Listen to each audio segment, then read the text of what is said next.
Hi dear students, welcome back to my YouTube channel. देखिए बच्चों, हम कर रहे थे नीट 2021 के फिजिक्स सॉल्यूशंस, जिसमें हमने क्वेश्चन नंबर 39 क्वेश्चंस किए हुए थे और क्वेश्चन नंबर 40 और उससे आगे हम इस वीडियो में करने वाले हैं।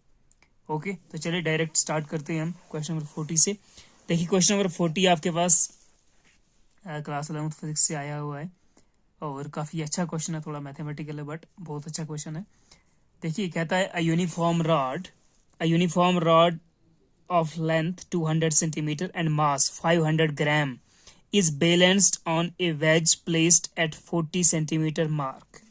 ठीक है, तो एक वेज यहां पर इसने दिया है यानी फलक्रम, तो 40 सेंटीमीटर टोटल लेंथ, जो लेंथ ऑफ द रॉड है कितना है 200 सेंटीमीटर। ठीक है, एंड 500 ग्राम यानी आधा किलो वजन है रॉड का। तो इस पॉइंट पे हमारा वेज है जहां पर ये बैलेंस हो चुका है, यहाँ पर कुछ मासेस लगाए हैं, 40 सेंटीमीटर मार्क पे इसको बैलेंस करके रखा हुआ है रॉड को। A mass of 2 kg is suspended from the rod at 20 centimetre. तो यहाँ से 20 सेंटीमीटर 2 किलो मास यहाँ पे रखा हुआ है। And another unknown mass m is suspended from the rod at 160 centimetre mark as shown in the figure. ठीक है, तो कुछ यहाँ पर भी एक मास m हमने रखा है। ठीक है, तो दोनों तरफ से, और यहाँ पे the rod is balanced at 40 centimeter point. Find the value of m such that the rod is in equilibrium। ठीक है, तो रॉड इक्विलिब्रियम में है यानी बैलेंस्ड है।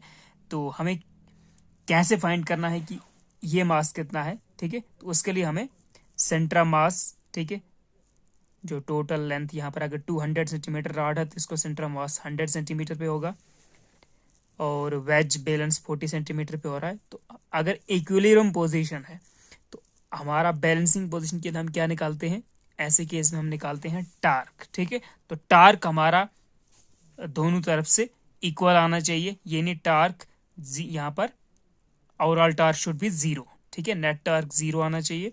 तो लेफ्ट साइड का टार्क, ठीक है, जो हमारा फलक्रम है या जो वेज से लेफ्ट वाला टार्क, ठीक है, जिसको हम बोलेंगे एंटी क्लॉकवाइज टार्क, और राइट साइड, ठीक है, टार्क का वैल्यू जो आएगा बोथ शुड बी सेम। ठीक है, तो उनको इक्वल करके कंपेयर करके हमें एम का वैल्यू मिलने वाला है। तो थोड़ा डायग्राम को हम अच्छे से बनाते हैं। ओके, तो let it be our rod. ठीक है, थोड़ा लेंथी करते हैं इसको। ये रॉड है और इसका टोटल लेंथ कितना है 200 सेंटीमीटर। ओके, और इसका मास कितना है, mass is 500 gram, means 0.5 kg। ठीक है, 0.5 kg mass of the rod हमको पता है। तो इसका जो सेंटर ऑफ मास होगा वो कहाँ पे होगा, 200 सेंटीमीटर टोटल लेंथ है, दिस इज 0 सेंटीमीटर, और इसका जो सेंटर ऑफ मास होगा हाफ लेंथ वो यहाँ पे होगा। ठीक है, उसको हम 100 सेंटीमीटर लिखते हैं। ओके, तो देखिए 160 सेंटीमीटर इधर कहीं इसने, यहाँ पर 160 सेंटीमीटर है, तो यहाँ से एक मास को लटकाया हुआ है और उसका कुछ पता नहीं है, जस्ट एम है। ठीक है, इसको फाइंड भी करना हमको। यहाँ पर ये आपका वेज है और यहाँ पर रॉड बैलेंस हो चुका है दोनों मासेस के उस पे। 20 सेंटीमीटर जहाँ पे आता है, यहाँ से इधर 20 सेंटीमीटर, ठीक है, 20 सेंटीमीटर पे एक लेफ्ट साइड पे इसने दूसरा मास लटकाया है और इसका वैल्यू है 2 kg। ठीक है, तो यहाँ 2 kg का मास सस्पेंड किया हुआ है और वेज कहाँ पे, बैलेंसिंग पॉइंट कहाँ मिल रहा है 40 सेंटीमीटर पे। ठीक है, तो ये पॉइंट 40 सेंटीमीटर है, ये 100, ये 160। ओके, तो हमें क्या निकालना है, हमें वेज के इस तरफ का टार्क यानी एंटी क्लॉकवाइज टार्क, और यहां से वेज के राइट साइड से ये क्लॉकवाइज टार्क वो फाइंड करना है। तो देखिए जो मास ऑफ द बॉडी, इसका जो रॉड है उसका मास कहाँ पे एक्ट करता है, सेंटर ऑफ मास पे। टोटल रॉड का मास 0.5 kg है और ये कहाँ से, जस्ट इमेजिन कीजिए, ये समझ लो यहाँ से सस्पेंड हो रहा है। ठीक है, तो दिस इज 0.5 kg, ये एक्ट करता है सेंटर ऑफ मास से 100 सेंटीमीटर जहां पे सेंटर ऑफ मास है। ओके, तो 0.5 kg। तो अब हमें निकालना है वेज के लेफ्ट साइड का टार्क और राइट साइड के टार्क। तो राइट साइड से दो टाइप के टार्क लग रहे हैं, एक तो यहाँ पर अपना मास, इसका सेंटर ऑफ मास से, ठीक है, जो यहाँ से एक्ट कर रहा है, और एक लटकाया हुआ मास, ठीक है, जो सस्पेंड किया है 160 सेंटीमीटर के ऊपर mkg वाला मास। ओके, तो राइट साइड यानी क्लॉकवाइज हमारे पास दो टार्क है, इनका टोटल करके, और लेफ्ट यानी एंटी क्लॉकवाइज का टार्क, तो that should be equilibrium, that should be equal in case of equilibrium. ठीक है, तो नौ पहले टार्क क्या होता है? टार्क होता है r क्रॉस f। ठीक है, तो हमें यहाँ पर डिस्टेंस r और फोर्स चाहिए। ठीक है, तो यहाँ पर जितने भी हैं force, that will be in the form of weight. तो यहाँ पे कितना फोर्स लग रहा है? यहाँ पे 2 kg मास है, तो वेट ऑफ द बॉडी, इस मास की वजह से कितना फोर्स लग रहा है? That is F is equal to mg। ठीक है, मास कितना है? 2, और ग्रेविटी g। तो यहाँ पर फोर्स है 2g। सेंटर ऑफ मास से कितना फोर्स लग रहा है? तो यहाँ पर फोर्स होगा mg, और मास है 0.5 kg, एंड ग्रेविटी यहाँ पर भी g लगेगा। और यहाँ से कितना फोर्स लग रहा है? वो भी mg होगा, और उसको निकालेंगे तो m की जगह पे m, g की जगह पे g। ठीक है, ग्रेविटी की जगह पे स्मॉल g। ठीक है, तो फोर्स यहाँ, ये दोनों फोर्स, ठीक है, और डिस्टेंस भी देखेंगे, और राइट का यानी जो क्लॉकवाइज टार्क है वो निकालेंगे, और एंटी क्लॉकवाइज टार्क भी निकालेंगे, और उनको इक्वेट करेंगे। ठीक है, तो एट इक्विलिब्रियम, ठीक है, नेट टार्क आपको 0 आना चाहिए। ठीक है, टाउ नेट शुड बी 0, तभी ये बैलेंस होता है। या आप बोल सकते हो tau anticlockwise is equal to tau clockwise. Okay, तो निकालते हैं इसको। तो टाउ एंटी क्लॉकवाइज कितना होगा? तो हमें कितना फोर्स लग रहा है इनटू डिस्टेंस कितना है, तो यहां से यहां तक कितना डिस्टेंस बन रहा है? बैलेंसिंग पॉइंट या फलक्रम से लेकर इस पॉइंट तक, 20 सेंटीमीटर पॉइंट तक, तो यहाँ पे 40 सेंटीमीटर है लेंथ, तो 40 में से 20 गया, तो ये 20 सेंटीमीटर है। ठीक है, तो एंटी क्लॉकवाइज टार्क कितना आएगा? That will B r cross f। r आ गया 20, और फोर्स है 2 ग्राम, 2g। ठीक है, ग्राम नहीं है, ये ग्रेविटी है, तो that will be 20 into 2g is equal to कितना होगा? क्लॉकवाइज टार्क देखो, दो टार्क हमें पैदा हो रहे हैं यहाँ पे, एक यहाँ के लिए और इसकी वजह से यहाँ के लिए। ठीक है, तो इस मास की वजह से कितना टार्क पैदा हो रहा है? Force into R. तो आर कितना है? तो यहां से यहां तक का डिस्टेंस कितना हो जाएगा? ये है, यह था 40 सेंटीमीटर, ये था 100। ठीक है, तो 40 से 100 तक 60 centimetre.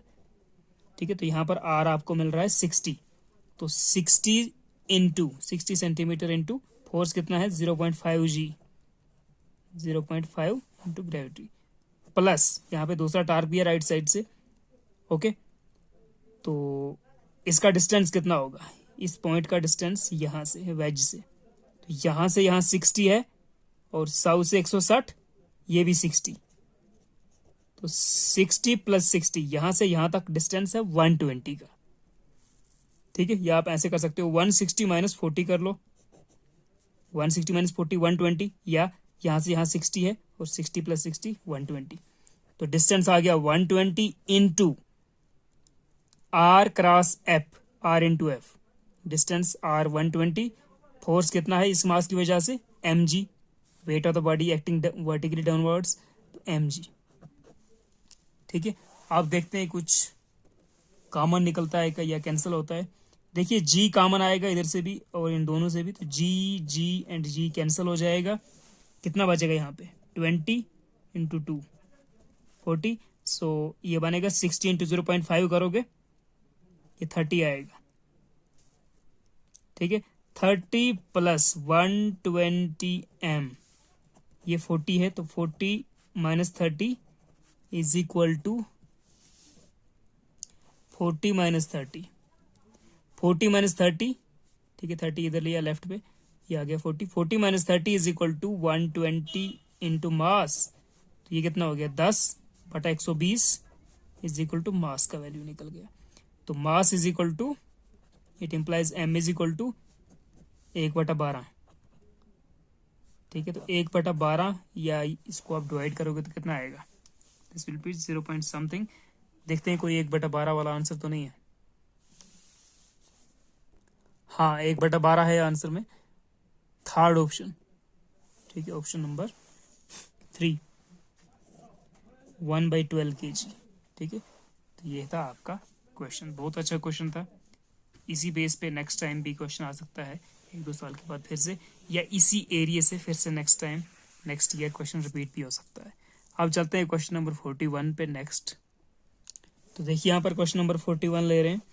A uniform conducting wire of length 12 times A and resistance R is wound up as a current carrying coil in the shape of an equilateral triangle of side A, ठीक है। तो एक वायर है आपके पास जिसका total length कितना है, total length दिया है आपके पास 12 टाइम्स A, ठीक है, 12A, और इसका रेजिस्टेंस दिया है R, ठीक है, R ohm, and is bound up as a current carrying coil in the shape of, ठीक है। तो इसको वाउंड किया गया है इन द शेप ऑफ, पहले में दिया है इक्विलेटरल ट्राइंगल, ठीक है। तो एक इक्विलेटरल ट्राइंगल की फॉर्म में, तो इसको बनाना पड़ेगा जिसका साइड है ए, इसका साइड दिया हुआ है ए, ठीक है। और दूसरे ऑप्शन में क्या है, इसको स्क्वायर बना के रखा है, उसका भी साइड ए है। The magnetic dipole moments of the coil in each case are respectively, तो दोनों केसेस में, स्क्वायर के केस में भी जिसका साइड ए है और इक्विलेटरल ट्राइंगल में, ठीक है, जो वाइंड करके रखी हुई है काइल, तो दोनों वाउंडेड काइल्स का आपको निकालना है मैग्नेटिक डाइपोल मोमेंट, ठीक है। तो मैग्नेटिक डाइपोल मोमेंट का फॉर्मूला क्या होता है, M is equal to NIA, ठीक है। N is the number of winding, कितना आपने वाइंड, कितने नंबर ऑफ टर्न्स, ठीक है, कितने टर्न्स हैं कॉइल में, कितनी वाइंडिंग है वो number, I is the current flowing through the coil, and A is the area of the, जो भी करंट लूप बन रहा है, जो भी बन रहा है आपका, तो कॉइल का उस लूप का एरिया। तो ये फॉर्मूला हम यूज करेंगे। तो पहले हम क्या करेंगे, इक्विलेटरल ट्राइंगल देखेंगे, उसमें नंबर ऑफ टर्न्स कितना आता है, करंट कितना और एरिया कितना आता है। ओके चलिए,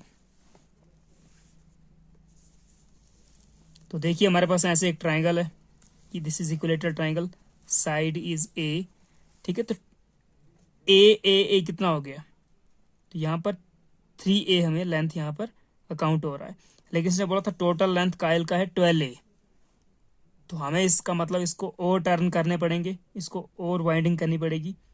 तो A प्लस A आ गया 3A, दूसरा टर्न करेंगे तो 6A, 9A, 12A, तो हमें 4 टर्न करने पड़ेंगे, ठीक है। तो N इज इक्वल टू 4, ठीक है,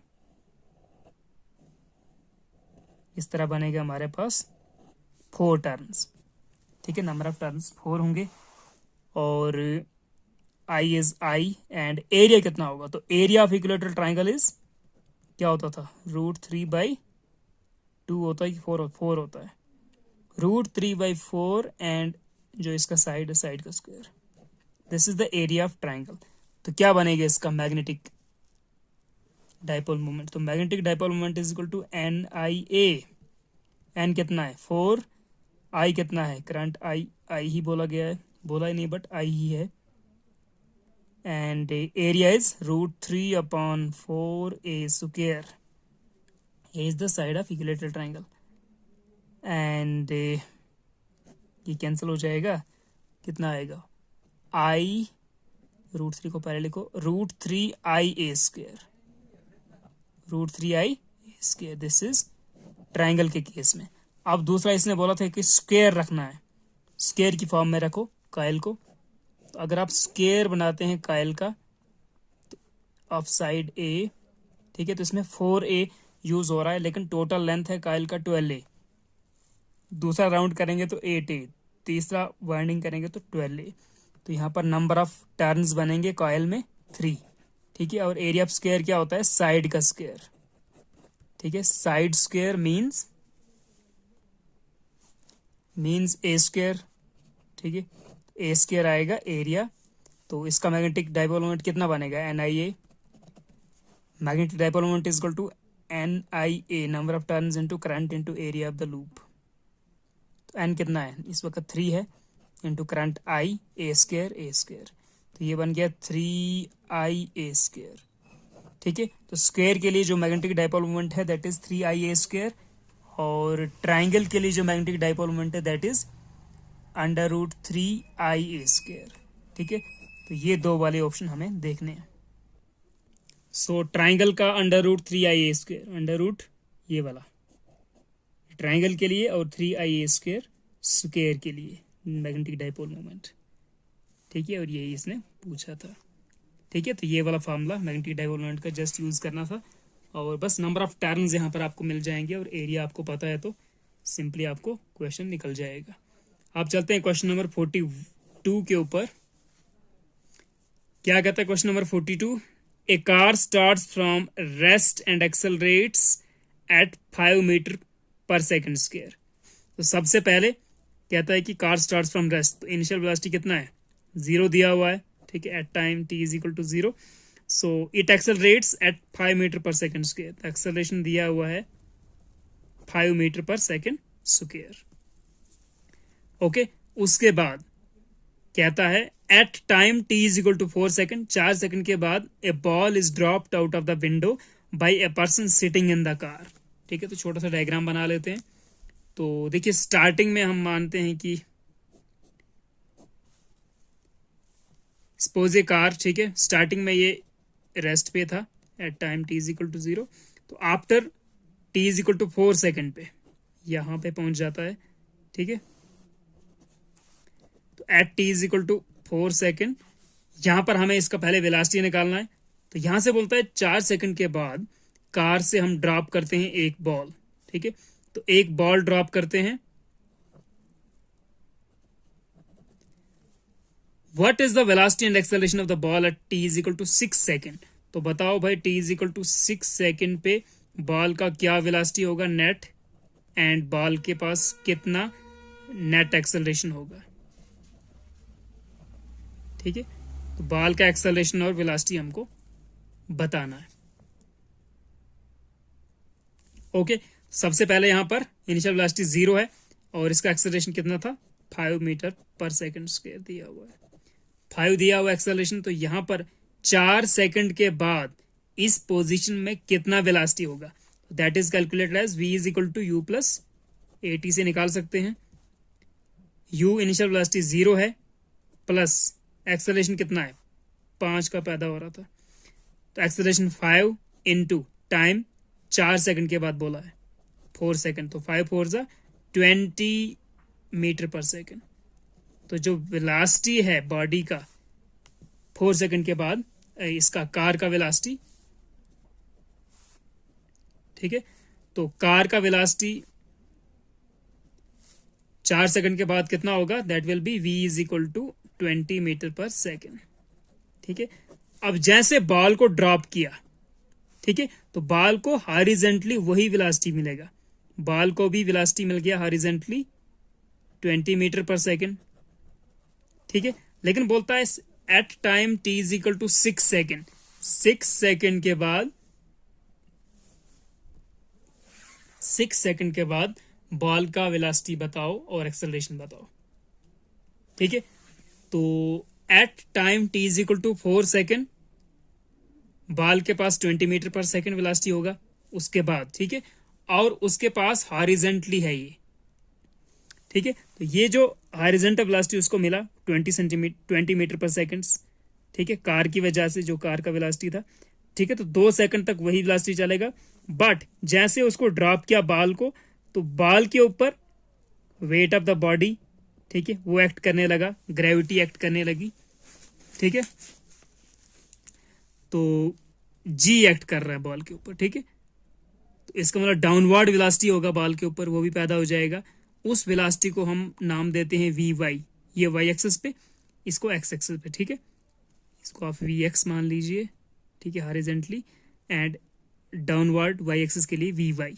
दैट वेलोसिटी उसको कैसे कैलकुलेट करेंगे, उसको हम 6 सेकंड के लिए करते हैं, यानी 2 सेकंड और कैलकुलेट करते हैं। तो ग्रेविटी एक्ट करेगा, ठीक है। तो acceleration is equal to g होगा इस वक्त, और that downward velocity is equal to v is equal to u plus a t, ठीक है। तो इनिशियल वेलोसिटी डाउनवर्ड के लिए कितनी थी, कुछ नहीं थी, हमने उसको जस्ट फेंका नहीं, हमने जस्ट ड्रॉप किया है इनिशियल वेलोसिटी को, उसको कुछ भी नहीं दिया है इनिशियल वेलोसिटी। तो ये आएगा 0 प्लस एक्सेलरेशन कितना इस वक्त, ग्रेविटी के बराबर, एक्सेलरेशन ड्यू टू ग्रेविटी यानी 9.8, ठीक है। इसने दिया हुआ है 10 metre per second square, take G is equal to 10 metre per second square. तो जी की जगह पे 10 लेना है, और टाइम कितना बोला इसने, 2 सेकंड के बाद तक चेक करो, t is equal to 6 second पे, इसका मतलब 4 सेकंड हो चुके हैं, तो 2 सेकंड लेना और टाइम, मीन्स 10 टू ज़ 20 प्लस 0 20, तो ये भी वेलोसिटी है, downward velocity 20 metre per second. तो डाउनवर्ड यानी वाई एक्सिस के डायरेक्शन में वेलोसिटी कितना लग रहा है उसके ऊपर, ये भी लग रहा है 20 मीटर पर सेकंड, और जो गाड़ी की वजह से जो वेलोसिटी मिली that is 20 metre per second, ठीक है। डाउनवर्ड एक्सेलरेशन लग रहा है जी, लेकिन फॉरवर्ड एक्सेलरेशन अब बंद हो चुका है, क्योंकि बॉल अब जितना वेलोसिटी है उसी से चलेगा, एक्सेलरेट नहीं होगा। गाड़ी में था तो एक्सेलरेट हो रहा था, ठीक है, गाड़ी एक्सेलरेट हो रही थी, तो अब इसका जो ही ड्रॉप करते हो बॉल को, तो एक्सेलरेशन, फॉरवर्ड एक्सेलरेशन 0 हो जाता है, ठीक है। बट डाउनवर्ड एक्सेलरेशन तो होगा ना फिर भी, that is 10 metre per second square, ठीक है। तो आप देखिए हमारे पास दो टाइप का वेलोसिटी है, एक हॉरिजॉन्टल वेलोसिटी, एक वर्टिकल डाउनवर्ड वेलोसिटी। तो इनका हमको निकालना है नेट। तो नेट कैसे निकालेंगे, ये वेलोसिटी है एक, दूसरा है ये वेलोसिटी, ठीक है। यहां पर भी 20 मीटर पर सेकंड, और आगे के लिए भी 20 मीटर पर सेकंड, ठीक है। तो जो नेट वेलोसिटी होगा that will B, the resultant will be along this direction, ठीक है। और जब दोनों साइड्स सेम वैल्यूज होती हैं, ठीक है, तो जो आपका रिजल्टेंट होगा दैट विल बी 20√2। तो net velocity will be 20√2 metre per second, ठीक है। तो 2 सेकंड तक बॉल जो है 20 मीटर पर सेकेंड की वेलोसिटी से चलता रहेगा। तो 6 सेकंड पे, ठीक है, at time is equal to t is equal to 6 second के बाद बॉल के पास वेलोसिटी होगा 20√2 मीटर पर सेकेंड। और एक्सेलरेशन कितना होगा, तो एक्सेलरेशन आगे तो 0 है, तो सिर्फ डाउनवर्ड एक्सेलरेशन होगा, दैट इज डाउनवर्ड में कितना है, gravity, acceleration due to gravity that is 10। तो v आएगा आपका 20√2 metre per second, and acceleration is g 10 metre per second square, ठीक है। तो ये आपका आंसर होना चाहिए। देखते हैं तो कहाँ पे है, 20√2 metre per second and 10 metre per second square, बाकी में 0 है, यहाँ पर 5 है। तो 20√2 ये वाला velocity of the ball at t is equal to 6 second and acceleration that is acceleration due to gravity. Option third is correct, ठीक है। अब चलते हैं क्वेश्चन नंबर 43 के ऊपर। सो क्वेश्चन नंबर 43 देखिए बच्चों, ए particle of mass m is projected with a velocity v is equal to k ve। ve क्या है, escape velocity है, k is less than 1 from the surface of the earth, ठीक है। तो ये आपके आ गया अर्थ का सरफेस, यहां से एक बॉडी को प्रोजेक्ट करना है v वेलोसिटी से, and v is equal to k times v escape, ठीक है। और k लेस देन 1 दिया है, तो अगर ये लेस देन 1 है इसका मतलब v का वैल्यू एस्केप वेलोसिटी से छोटा ही होगा, ठीक है। क्योंकि k लेस देन 1 है तो मतलब k 0 पॉइंट समथिंग है, तो 0 point something into V E, तो दैट इज वी ई से कम ही होगा, ठीक है। तो वेलोसिटी अगर कम होगा एस्केप वेलोसिटी से तो बॉडी ऊपर तो जाएगी, बट एस्केप मतलब अर्थ का एटमॉस्फेयर, जो अर्थ का ग्रेविटेशन पुल है उसको ओवरकम नहीं कर सकती, बॉडी को कुछ हाइट तक जाएगी, ठीक है। उस हाइट को मैं चलो मानता हूँ late it B h height, ठीक है, वहां तक जाएगी और वहां पर उसका वेलोसिटी 0 हो जाएगा, ठीक है। इसका मास m है बॉडी का, body of mass m is projected with velocity v is equal to k ve from the surface of earth, v is the escape velocity, the maximum height above the surface reached by the particle is, ठीक है। तो ये जो particle है या body है कितना height achieve करेगा, तो ये एच हमको निकालना है, ठीक है। तो यहाँ पर फिर से हमें फॉर्मूला लगाना है टोटल काइनेटिक एनर्जी का कंजर्वेशन, ठीक है। तो कंजर्वेशन एनर्जी तो हम इस पॉइंट पे निकालेंगे कि पार्टिकल के पास कितना काइनेटिक प्लस पोटेंशियल, यानी टोटल एनर्जी कितना है यहाँ पे, और यहाँ पर टोटल एनर्जी कितना होगा पार्टिकल के पास या बॉडी के पास, ठीक है। रेडियस ऑफ अर्थ ले लीजिए आप आर, क्योंकि हमें इधर एस के वेलोसिटी निकालना है, तो एस के वेलोसिटी के लिए यूज होने वाला है आर, ठीक है। ओके, तो देखिए यहाँ पर स्टार्टिंग में यहाँ पे देखते हैं कि पार्टिकल के पास कितना टोटल एनर्जी है, ठीक है। तो यहाँ पे टोटल एनर्जी होगा that will be potential energy plus kinetic energy, ठीक है। Initial is equal to potential energy plus kinetic energy final, ठीक है, यहाँ पे। ओके, तो पोटेंशियल एनर्जी यहाँ पे कितना होगा, ठीक है। तो यहाँ पे आपका radius of the earth count होगा, तो पोटेंशियल एनर्जी यहाँ पर कौन सी एनर्जी कंसीडर करेंगे, ग्रेविटेशन पोटेंशियल एनर्जी, ठीक है। तो ये ग्रेविटेशन का क्वेश्चन है, देखिए। तो ग्रेविटेशन पोटेंशियल एनर्जी कितना होता है, that is minus g m upon r, ठीक है, प्लस काइनेटिक एनर्जी 1/2 mv², ठीक है। m is the mass of the particle, v is the velocity of the particle, and ठीक है, जिससे उसको प्रोजेक्ट किया है।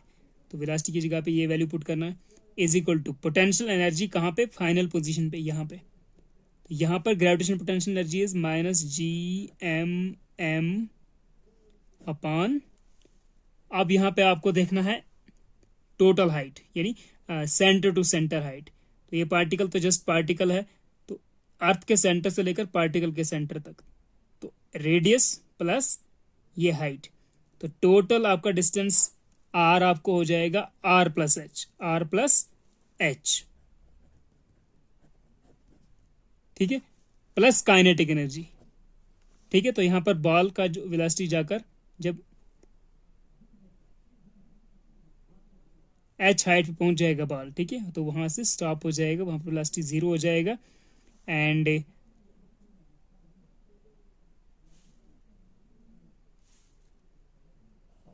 आपका काइनेटिक एनर्जी भी हो जाएगा 0, ठीक है। तो यहाँ पर बॉल स्टॉप हो जाएगा, उससे ऊपर नहीं जाएगा, तो इसका मतलब वहां पे काइनेटिक एनर्जी 0 हो जाएगा, ठीक है। तो इस पॉइंट पे जस्ट पोटेंशियल एनर्जी होगा, तो जैसे प्रोजेक्ट किया था तो उस वक्त ग्रेविटेशन पोटेंशियल एनर्जी भी था और साथ में काइनेटिक एनर्जी भी था, ठीक है। तो इसको हम सॉल्व करेंगे। अब देखिए यहाँ पर हमें पहले v का वैल्यू यहां से निकालना पड़ेगा।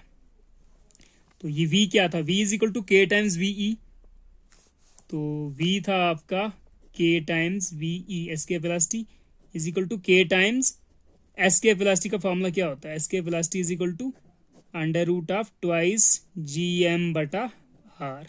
तो ये वैल्यू मैं यहाँ पे पुट कर रहा हूँ, तो is equal to it implies minus GM बटा r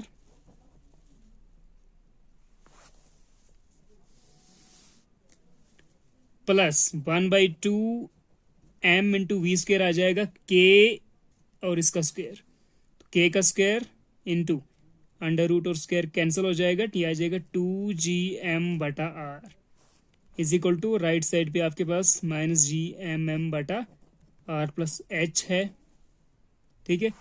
तो ये 2 और ये 2 कैंसिल हो जाएगा, कुछ कॉमन निकलेगा क्या, यहां से कॉमन निकलेगा माइनस GM, यहाँ पे बचेगा 1/r, यहाँ पे प्लस था तो माइनस गया कॉमन, तो यहाँ पे माइनस बचेगा, माइनस GM, ये और ये भी गया कॉमन, तो यहाँ पे बचेगा k² बटा r बचेगा क्या, हाँ बचेगा, इज इक्वल टू यहाँ पे माइनस GM बटा r प्लस h, ठीक है। माइनस माइनस कैंसिल हो जाएगा, GM कैंसिल हो जाएगा, इट इम्प्लाइज, नीचे चलते हैं,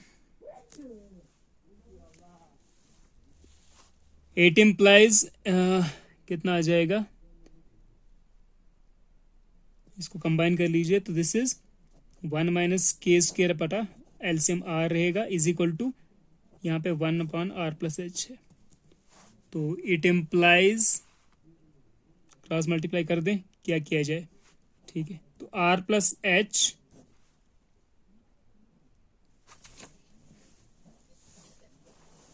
सो आर प्लस एच, इसको इधर लेता हूं, इसको लेता हूं उधर, उसको लेता हूं इधर। तो r plus h is equal to r upon 1 minus k square, ठीक है। तो इट इम्प्लाइज, यहाँ पे आर प्लस एच है, हमें एच चाहिए, तो h is equal to r बटा 1 माइनस के स्क्र, ये टर्म माइनस आर, ठीक है। थोड़ा सा कैलकुलेशन है इस क्वेश्चन में, ओके अभी करना पड़ेगा। तो it implies h is equal to,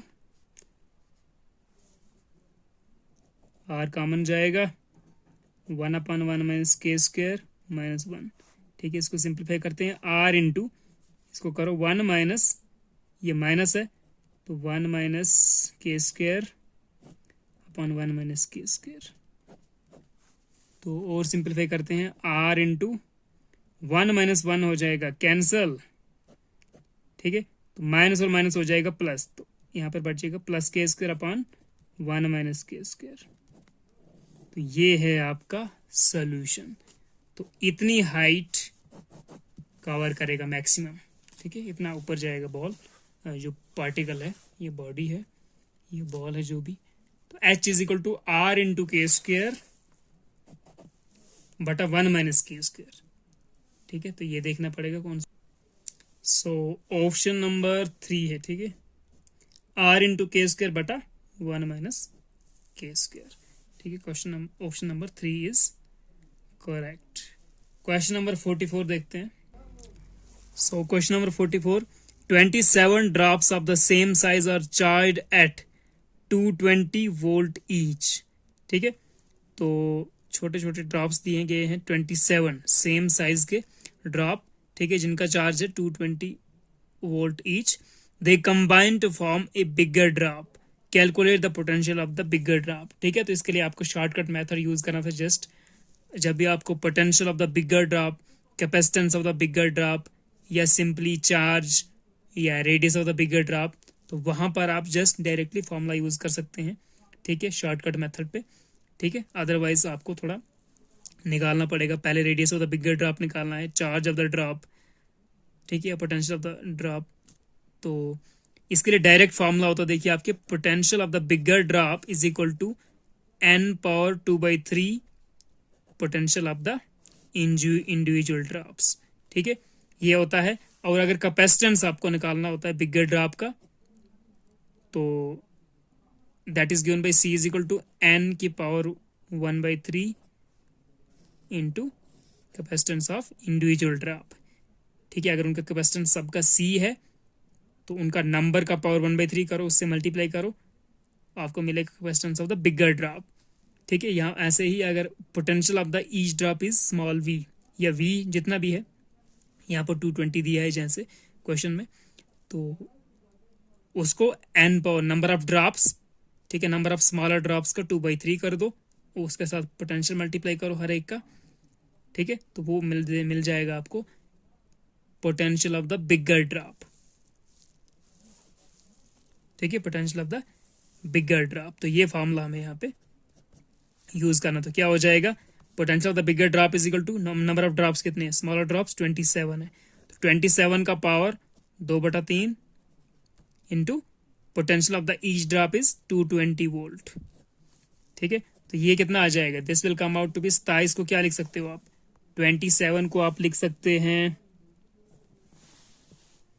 इसको आप लिख सकते हो 27 को लिखो 3 का cube whole power 2/3 into 220 volt, ठीक है, इज इक्वल टू कैंसल हो जाएगा पावर 3 एंड 1/3, पीछे बचेगा 3 का स्क्वायर इंटू 220, 3 का स्क्वायर हो गया 9, तो 9 इंटू 220 कितना हो जाएगा 0, 2 9 18, 2 9 18 और 1 19, तो इतने वोल्ट आएगा आपका आंसर।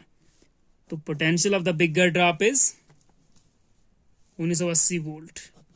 ठीक है, ऐसे ही कैपेसिटेंस भी निकाल सकते थे।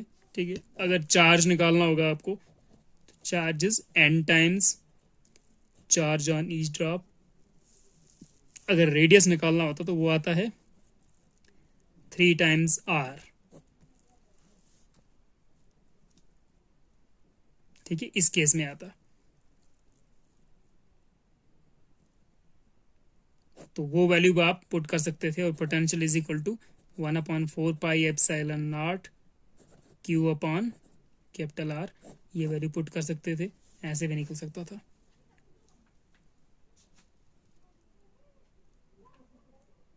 ठीक है, तो यहाँ पर जो radius of the bigger drop होता वो r इजकल टू 3r आता। कैसे आता बताता हूँ आपको। देखिए 27 हमारे पास छोटे छोटे ड्रॉप्स थे, हर एक का हमने रेडियस लिया स्मॉल r। ठीक है, ये 27 है, और बिगर ड्रॉप जो इनसे बन रहा है उसका रेडियस लेते हैं कैपिटल R।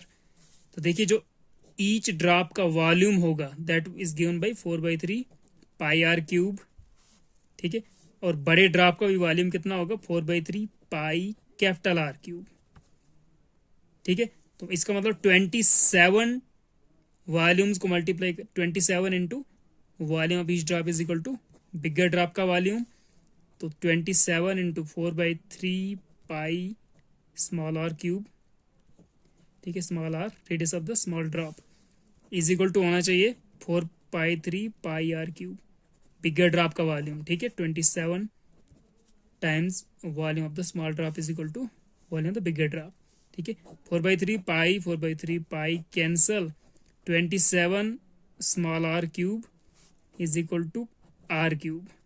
ठीक है, 27 को आप लिख दीजिए क्या 3 का क्यूब, r का cube is equal to r power 3।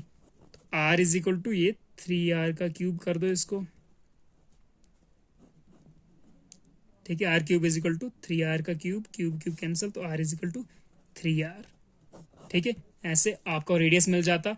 और चार्ज कितना होगा, total charge is equal to n times small charges. ठीक है, ईच चार्ज 27 टाइम्स क्यू।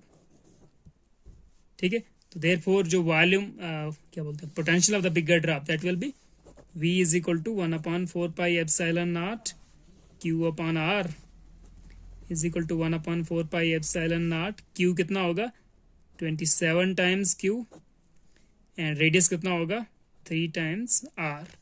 ठीक है, एंड कितना आ जाएगा 2/27/3, 3 9 27, तो 9 इंटू, इसको मैं ऐसे रखता हूं ताकि रिलेशन बना सकूं कुछ। तो ये देखिए 9 times 1/4 pi epsilon naught q upon r बन रहा है ना। तो ये क्या चीज है, ये है volume potential of the each smaller drop. ठीक है, उसका फॉर्मूला होगा ये।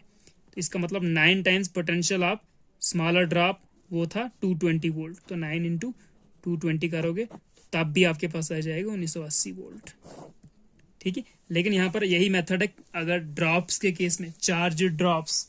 ठीक है, चार्ज स्फेरिकल ड्रॉप्स के केस में अगर आपको क्वेश्चन आता है तो आप यूजुअली शॉर्ट ट्रिक यूज कर दीजिए कि total potential v is equal to n की power 2/3 times the potential of smaller drop.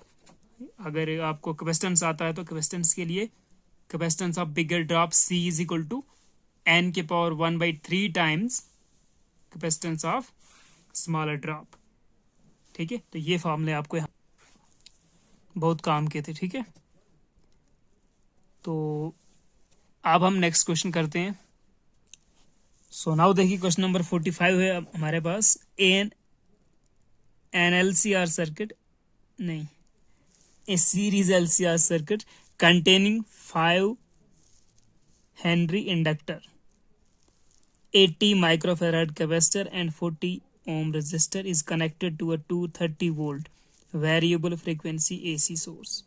The angular frequencies of the source at which the power transferred to the circuit is half the power at the resonant angular frequency are likely to be.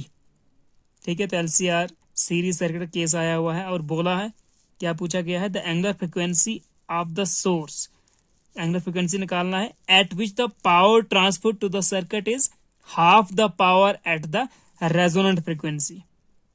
ठीक है, तो ये question है half power angular frequency का। ठीक है, तो हमको पूछा गया है हाफ पावर फ्रिक्वेंसी। ठीक है, तो सबसे पहले क्या क्या दिया हुआ है, देखिए आपके पास दिया हुआ है इंडक्टेंस L दिया हुआ है 5 हेनरी एंड कैपेसिटेंस दिया है 80 माइक्रोफेरेड, 80 म्यू एफ या 80 इंटू 10⁻⁻6 फेरेड। ठीक है, एंड रेजिस्टेंस दिया है आपको 40 ओम। ठीक है, तो जो रेजोनेंट फ्रीक्वेंसी होती है वो क्या होती है, रेजोनेंस के टाइम क्या होता है, at resonance capacitive reactance is equal to inductive reactance होता है ना। और यहां से हमें फॉर्मूला मिलता है omega naught is equal to 1/√LC। ठीक है, जिसको हम रेजोनेंट फ्रीक्वेंसी बोलते हैं। ठीक है, यहाँ पर एंगुलर फ्रीक्वेंसी बोला इसने at resonance. So capacitive reactance क्या होता है, that is 1/ωc and inductive reactance होता है ωL। तो यहां से हम इधर ले जाओ, L को लाओ इधर, तो ये बनेगा 1/LC। ठीक है, 1/LC इज इक्वल टू, ये ओमेगा उधर गया तो ओमेगा स्क्वायर। ठीक है, तो इस इक्वेशन से हमको मिलता है omega square is equal to 1/LC। ठीक है, तो ओमेगा आपको निकालना है, तो omega is equal to √1/LC यानी 1/√LC। तो ये है आपका रेजोनेंट फ्रीक्वेंसी का फॉर्मूला, तो ये हमें यहां से निकालना है। तो रेजोनेंट फ्रीक्वेंसी आपका आ जाएगा omega naught is equal to 1/√LC और ये वैल्यू निकलेगा 1/√ऑफ L and C 5 into 80 into 10⁻⁶। ठीक है, तो कितना आता है देखते हैं, ये आ जाएगा 1/8 कितना हो गया 40, 400 इंटू 10⁻⁶ का अंडर रूट कितना होता है 400 का 20 आ गया बाहर, 10⁻⁶ का -3 बाहर। तो जो आपका 1/20 इसको करोगे तो कितना आएगा, इसको पहले ऊपर ले लो, ये आ जाएगा 10⁻3/20। 10⁻3 को 1000 लिखो, 20 20 कैंसिल, 50 दूने 100, तो ये 50 आ रहा है भाई। तो ओमेगा नॉट यानी एंगुलर फ्रिक्वेंसी एट रेजोनेंस या रेजोनेंट फ्रिक्वेंसी आ गया 50 रेडियन पर सेकेंड। ठीक है, क्योंकि एंगुलर फ्रिक्वेंसी की बात हो रही है। ओके, तो इसने कौन सा फ्रिक्वेंसी बोला था, इसने बोला था, इस क्वेश्चन को आप पढ़ेंगे अच्छी तरह से, तो इसने बोला था the angular frequencies of the source at which the power transfer to the circuit is half the power of the resonant frequency. तो the angular frequency of the source, angular frequency तो निकालना है जहां पर power transfer to the circuit half the power हो जाता है, तो मतलब हाफ पावर फ्रिक्वेंसी की बात कर रहा है ये। तो इसके लिए हमें फॉर्मूला पता होना चाहिए। हाफ पावर फ्रिक्वेंसी दो होते हैं, एक को बोलते हैं ω1, दूसरे को ω2 बोलते हैं। छोटा सा डायग्राम लेते हैं, वहां से समझाता हूं आपको। सो देखिए ऐसे होता है हमारा graph, this is power versus frequency का ग्राफ। किसका, पावर वर्सेस फ्रीक्वेंसी। इस तरह पावर P, ठीक है, और इस तरह आपका ग्राफ बनता है। और ये वैल्यू जो है दिस इज मैक्स पावर, ठीक है, दिस इज P मैक्स, ठीक है, और यहां पे फ्रीक्वेंसी एक्सिस पे जो होता है दिस इज, इसको बोलते हैं ω0, ठीक है, ω0 जो हमारा रेजोनेंट फ्रीक्वेंसी होता है। ठीक है, फिर जब आप बैंडविड्थ निकालते हैं, हाफ पावर निकालते हैं, ठीक है, तो यहां पे आता है आपका P हाफ पावर। ठीक है, ओके, तो अब जो यहां पे और यहां पे जो फ्रिक्वेंसीज हैं ये है आपकी हाफ पावर फ्रिक्वेंसीज। इसको ω1 से डिनोट करते हैं, इसको ω2 कहते हैं। ओके, तो ओमेगा नॉट कितना होता है आपका, ये होता है omega naught is equal to 1/√LC। Okay, तो जो भी आएगा इसका कैलकुलेट करके, तो ये तो ओमेगा नॉट का formula.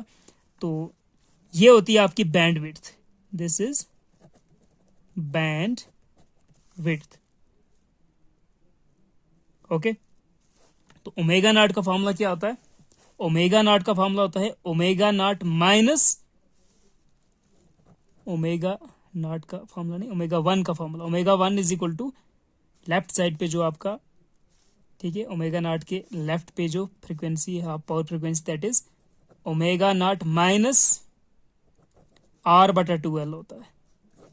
And omega 2 right side पे इज इक्वल टू होता है ओमेगा नॉट प्लस R/2L। ठीक है, तो जो बैंडविड्थ होता है वो R/L आना चाहिए। ठीक है, R/L होता है रेजिस्टेंस अपॉन इंडक्टेंस। ठीक है, ओके, तो ये आ गया आपकी हाफ पावर फ्रीक्वेंसीज, इनके फॉर्मूले, और वो हमें यहां से निकालना है। तो ओमेगा नॉट हमने निकाल दिया है, माइनस R/2L और प्लस R/2L का वैल्यू, RL का वैल्यू पुट करके निकल जाएगा। तो देखिए इसका मतलब जो आपका बैंडविड्थ है वो R/L होता है। ठीक है, तो ये जो है, ठीक है, इतना सा, इसको बोलेंगे हम R/2L, R/2L। ठीक है, तो R/2L प्लस R/2L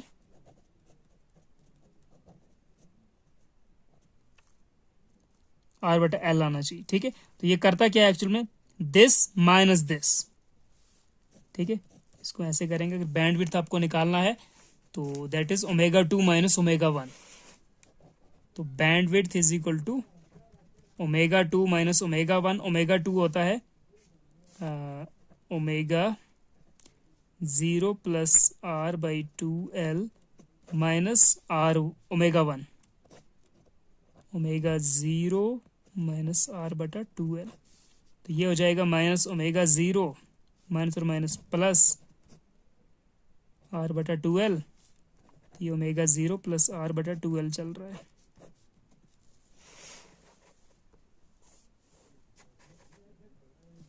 ओके, तो this comes out to be omega naught cancel, R/2L plus R/2L, half R/L कितना हो गया, 1 R/L। R/L होता है आपका बैंडविड्थ, ये भी आपको याद रखना है। और ये फॉर्मूले सब याद रखने हैं। कहाँ पे आपका, यहाँ पे आपका मैक्स पावर होता है, उस पर आपका रेजोनेंस होता है, रेजोनेंट फ्रीक्वेंसी सामने आता है, जिसका फॉर्मूला ये होता है। ठीक है, एट इक्विलिब्रियम या एट रेजोनेंस। और हाफ पावर के टाइम आपको बैंडविड्थ और हाफ पावर फ्रीक्वेंसीज मिलती है। ठीक है, तो ये डायग्राम बहुत इंपॉर्टेंट है, यहाँ से क्वेश्चन हर बार हो सकता है रिपीट हो जाए, क्योंकि ये टॉपिक बहुत बढ़िया है। ओके, तो अब ओमेगा 1 और ओमेगा 2 की वैल्यूज निकालते हैं। ओमेगा नॉट कितना है, 50 माइनस R कितना है, 40 ओम था, बटा 2 इंटू हेनरी, ये था 2 इंटू इंडक्टेंस था 5 हेनरी।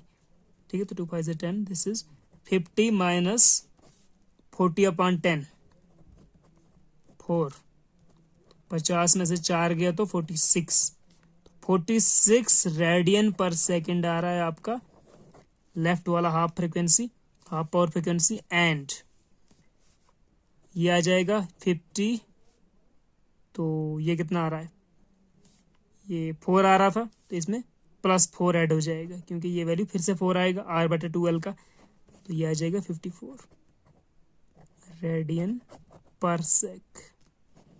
ठीक है, तो एक आ रहा है 54 रेडियन पर सेकंड, दूसरा आ रहा है 46, ओमेगा 1 46, ओमेगा 2 54 रेडियन पर सेकंड। तो ये वैल्यूज हमको फाइंड करने के लिए बोला था इसे। कहीं दिख रहा है क्या, 46 रेडियन पर सेकंड एंड 54 रेडियन पर second. Option 2 is correct. Okay, तो इस वीडियो में इतना ही काफ़ी है। नेक्स्ट टाइम हम 46 से 50 तक करेंगे, और जो बचे हुए हैं पीछे 2 क्वेश्चन हमारे बच गए हैं ऑप्टिक्स के, वो भी कंप्लीट करेंगे। So okay, thank you for watching and take care.